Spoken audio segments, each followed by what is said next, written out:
আজকে দিনটাই শুরু করছি আমার প্রিয় মাছ দিয়ে। এই মাছটা সবাই অনেকেই জানে, আবার অনেকেই জানে না। এটা হচ্ছে খয়রা। আমাদের এখানে, আমরা তো গঙ্গার ধারে বাস করি, তাই একটা গঙ্গার টাটকা খয়রা পেয়েছিলাম আজকে। আমাদের পাড়া দিয়ে একজন কাকু বিক্রি করতে আসে, ওনার কাছেই আমার বাবা মাছ নেন, মানে আমার শ্বশুরমশাই। তো ওনার কাছে দেখেছি, এবার আমি কি আর লোভ সামলাতে পারি? এই মাছটা আমার খুব প্রিয় মাছ।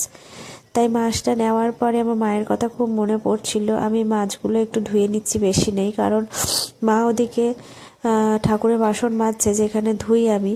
তাই বেশি নেই, দাঁড়িয়ে দাঁড়িয়ে ভাবলাম মাছ কটা একটু ধুয়ে নিই। তো এই মাছটা আমার মা এত সুন্দর রান্না করে, শুধু এক মাছের একটু তরকারি দিয়েই গোটা মানে পুরো ভাতটা খাওয়া হয়ে যাবে। আর এত বড় বড় মাছ আমি এত ভালোবাসি। মা যখন আসে তখন এই মাছগুলো আমি পাই না, তখন খাওয়াতেও পারি না। আমার মা একটু চুনোপুঁটি এই সব মাছ খেতে ভালোবাসে, মানে ছোট মাছ। এদিকে মাছ ধোয়া হয়ে গেছে, তাই একটু থোর ভাজি করে দিচ্ছি। আমার শ্বশুরমশাই থোরটা একটু পছন্দ করেন, কারণ উনি একটু হেলদি খাবার পছন্দ করেন। তার লিস্টে হচ্ছে থোর, তার কুলেখাড়া, গাঁদাল পাতা এইসব। তো থোরটা এনেছিল, আমি সিটি দিয়ে নুন দিয়ে প্রেশার কুক করে রেখেছিলাম। তো জলটা ছেঁকে ফেলে দিয়েছি। অনেক সময় জলটা বাবাকে দিয়ে দিই, কারণ থোরে এক্সেস পরিমাণে আয়রন থাকে, যেটা আমাদের শরীরের পক্ষে সত্যিই খুব ভালো। বাবাকে আমরা বলি ঠিকই, কিন্তু খাই সবাই। তো এই থোড়ের আমি অন্যদিন তরকারিই করি, তরকারি আমি তোমাদেরকে দেখাবো।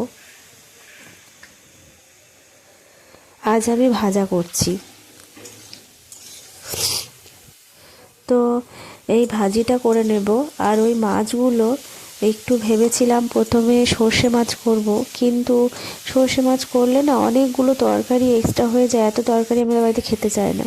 সেই জন্য আজকে আর সর্ষে মাছ করলাম না। আজকে ওই মাছটা আমি এমনি ফুলকপি আলু দিয়েই ঝোল করব। তো এই মাছটার একটা বিশেষত্ব হচ্ছে, খুব মানে যে তরকারিতেই দেবে তার আলাদা একটা ফ্লেভার চলে আসে। আর এদিকে আমার শাশুড়ি মা দেখো, মানে রবিবার পেয়েছে বলে সমস্ত ঝাড়ায় মানে বাতিল মালগুলো বিক্রি করতে বসেছে ফেরিওয়ালার কাছে। যাই হোক, তো আমি মাকে জিজ্ঞেস করছি যে কি করছো মা, আর কি সব বাতিল মালগুলো, মা বলে সব বোঝাই হয়ে থাকে, সেই জন্য সাপখোপ হবে, সেই জন্য মা বিক্রি করে দেয়। তো আমাদের আবার শ্বশুরবাড়ির নিয়ম আছে, জন্মবারে কোনো কিছু বিক্রি করা যায় না। রবিবারে নতুন জিনিস আনলে সেগুলো করতে হয়, চালু করতে হয়, তবে অন্যবারে সেটা ইউজ করতে পারবে। আর এদিকে দেখো, ফুলের বড়া করব আমি। তো ফুলের মধ্যে কিছু ছোট ছোট সজনের ডাঁটাও আছে, সেগুলো ভেবেছি ঝোলে দিয়ে দেবো, ভাল লাগবে, যেটুকুই টেস্ট হয়। এখন তো সজনের ডাঁটা অ্যাভেলেবেল ইয়েতে, বাজারে, মার্কেটে। তো এই সজনের ফুলগুলো বাবা এনেছিল। তো আগে একদিন কিছুটা হয়েছে, আজকে কিছুটা হবে। আমি একটু সজনের ফুলের বড়া খেতে সত্যিই খুব ভালোবাসি। সজনের ফুল, কুমড়োর ফুল, এমনকি তোমরা খেয়েছো কিনা আমি জানি না কোনো দিন, আমি কুলেখাড়া পাতার বড়াও তোমাদেরকে একদিন খাওয়াবো, মানে করে দেখাবো, দেখবে মানে অসাধারণ টেস্ট হয়। আর এই টমেটো দুটো আমি ভাতে সেদ্ধ দেবো। আমার এই সময় টমেটো যখন খুব মানে পাওয়া যায়, তখন টমেটো আলু সেদ্ধ কাঁচা পেঁয়াজ দিয়ে মেখে খেতে এত অপূর্ব লাগে। আমি ওইটা দিয়েই আমি অনেকটা আর কি ভাত খেতে পারি, টকটক একটা থাকে। তো এই টমেটো আলু, এটা আমার মা ওখানে কাঁচা পেঁয়াজ দিয়ে কম মাখে, কিন্তু মাও মাখে, কিন্তু আমি এখানে শ্বশুরবাড়িতেই এটা বেশি খাই। তা মায়ের বাড়ি গিয়ে খাওয়ার টাইম পায় না, কারণ মায়ের ভ্যারাইটিস রান্না খেতে খেতে আর সিম্পল রান্না খাওয়া ভুলে গেছি। যাই হোক, মাছগুলোকে আমি ভেজে নিচ্ছি। মাছগুলো ভাজা হয়ে গেলে, এই মাছ না ভাজতে আমার খুব অসুবিধা হয়, কারণ অনেক সময় ভেঙে ভেঙে যায়। তা আজকে দেখছি দেখো গোটা গোটা হয়ে আছে। যাক, আজকে আমি সাকসেসফুল মাছ ভাজাতে। এই ঝোল ফুটছে, এই ঝোলে ফেলে দিয়েছি। এই মাছের বলছিলাম না, মাছের একটাই বিশেষত্ব যে মাছটা যে যাতেই দেবে তা সেটাই খুব ভালো লাগে। আর কিছুটা মাছ আমি ভাজা রেখে দিয়েছি, আমার শাশুড়ি মা খেতে ভালোবাসেন সেই জন্য। আর ফুলটা মেখে রেখেছি বেসন দিয়ে। আর এদিকে পাপার ঝোল ফুটছে, এটা হচ্ছে আমার ছেলের স্যুপ। আর এদিকে যার স্যুপ করছি সে দৌড়াত্তি করছে, আর তার পেছনে নিশ্চয়ই আমি চিৎকার করছি।